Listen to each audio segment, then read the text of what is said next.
Magandang araw mga kapunang mamay.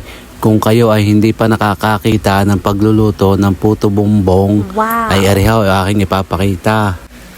Yan, tingnan nyo mga ingredients. So, mayroong kinudkod na niyog.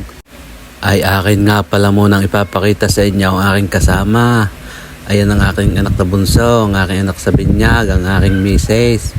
At si ako, at ang nabibidyo ay anak kong panganay.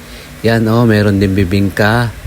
Tapos yan ang puto bongbong niluluto na nasa loob ng kawayan. Wow! Tingnan nyo naman yung luto na finish out.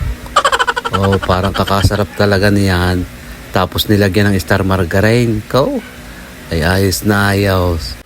Ay kung kayo hindi pa nakakatikim na rin, ay kayo pumunta din sa Lipa. At talagang napakasarap din ng puto bongbong. Kami nga pala ay kakatapos lang magsimbang gabi doon sa may amin. Ay kami nagkayakagan din sa bayan at walang tinda doon sa amin na garne. Tutula na paibig at ilang taon nang hindi nakakatikim ay talagang kakamiss din. Ay aring puto bongbong ay kung titingnan mo ay kadaling gawain. Ako po ay napakahirap po niyang gawain.